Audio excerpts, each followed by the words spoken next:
Quem manda no mundo? Quem não cabe na superfície, mas vai depender do episódio. A gente costuma imaginar cidades como luzes, prédios espelhados, trânsito infinito, escritórios climatizados e muita gente atrasada. Mas toda grande metrópole tem um outro território, invisível, escondido e deliberadamente ignorado: o subsolo. Debaixo da superfície existe uma cidade paralela feita de túneis, galerias pluviais, sistemas de esgoto, linhas ferroviárias desativadas, dutos, estações esquecidas. E não, isso não é cenário de filme pós-apocalíptico. Tem gente morando ali. Agora, nesse exato momento em que você está assistindo o vídeo. No vídeo de hoje, a gente vai entender quem vive no subterrâneo urbano, por que isso existe, o que revela sobre o capitalismo moderno e por que essas pessoas desaparecem até das estatísticas oficiais. Dito isso, puxa a vinheta.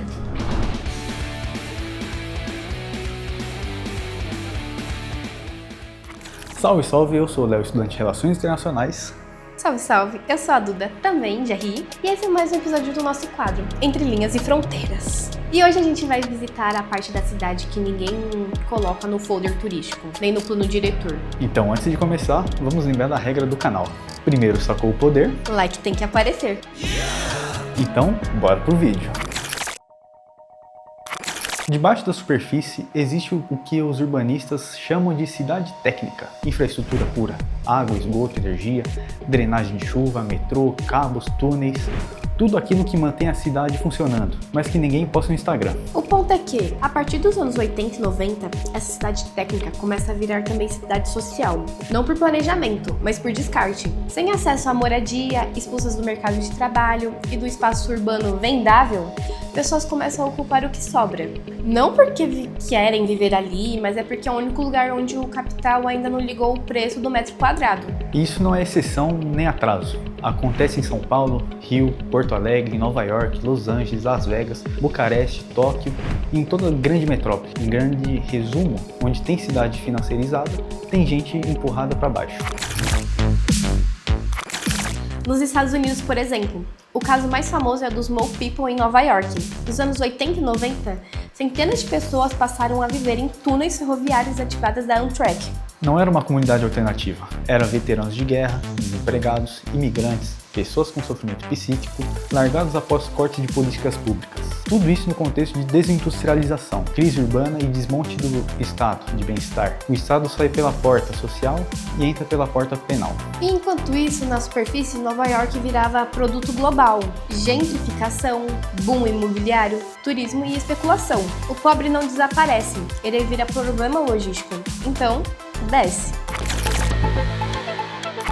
Las Vegas talvez seja o exemplo mais grotesco. Na superfície, luz, cassino, espetáculo, promessa de riqueza rápida e dinheiro girando 24 horas. No subterrâneo, quilômetros de túneis pluviais, pensados para escoar a chuva, com centenas de moradores sendo escoados para lá.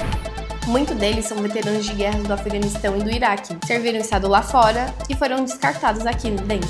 O Império faz a guerra externa, cria trauma, cria exclusão e produz acidente humano interno. Isso aqui é relações internacionais aplicada ao esgoto, sem bibliografia alternativa. No Brasil, o subsolo é menor do que nos Estados Unidos, mas a lógica é a mesma. Em São Paulo, pessoas vivem em túneis, sob viadutos, em caixas técnicas, estruturas de contenção e espaços que oficialmente não existem. Vira e mexe naquela ponte perto do Pacaembu, dá pra ver gente entrando na estrutura da ponte. É o efeito combinado de desemprego estrutural, precarização, moradia inacessível, dependência química, gentrificação e política urbana que resolve o conflito social com expulsão. Não é falta de planejamento. É planejamento com alvo definido. Quando a cidade é pensada só para carro, shopping, condomínio fechado e especulação imobiliária, o pobre não mora mal, ele simplesmente não cabe no projeto.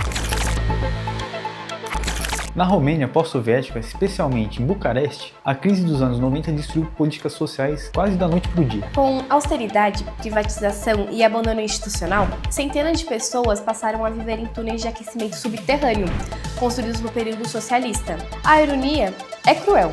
Infraestrutura feita para garantir bem-estar coletivo virou abrigo de emergência. É a prova de que isso não é subdesenvolvimento, nem resquício do socialismo, é projeto político.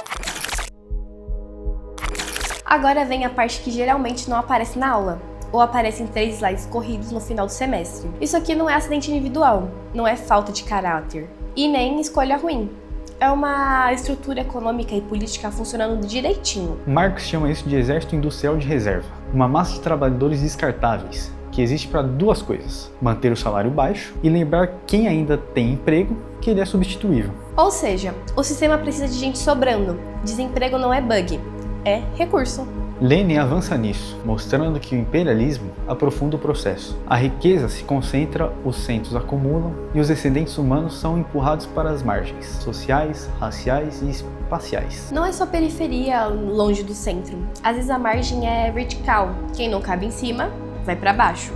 Henri Lefebvre denuncia a negação do direito à cidade. A cidade deixa de ser espaço de vida e vira mercadoria. David Harvey explica como isso acontece. A cidade passa a ser instrumento de valorização do capital, não de moradia. E like Wakant fecha um circuito. O Estado não resolve a pobreza, ele administra a miséria. Menos direitos, mais polícia, menos moradia, mais repressão. Traduzindo tudo isso em português claro, o capital não elimina um pobre. Ele esconde, de preferência fora do campo de visão e debaixo da cidade.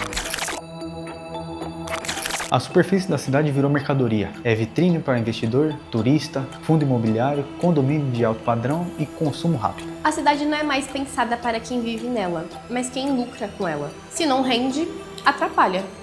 Quem não consome, não investe e não se encaixa no marketing urbano. Vira obstáculo. E o obstáculo urbano não se debate, se remove. A remoção pode ser direta com despejo ou indireta com preço, polícia, arquitetura hostil e abandono. E quando não dá para empurrar para longe, empurra para baixo. No fim, a cidade não expulsa só pessoas. Ela expulsa funções sociais, morar, descansar, existir sem consumir. Informação revelada. Curtida carimbada. Então, quando alguém mora no subsolo, não é porque escolheu o modo hard. É porque viveu o lado B de uma cidade que só exibe o lado A. E no fim das contas, entender o subterrâneo urbano é entender que o capitalismo faz com aquilo que não consegue transformar em lucro. E fica a pergunta final: se o futuro do mundo é urbano, quem vai ter direito à superfície? E se você quer mais vídeos como esse, se inscreva no canal. E se você quiser sugerir algum tema, comenta aí embaixo. Porque no fim, quem manda no mundo depende do episódio.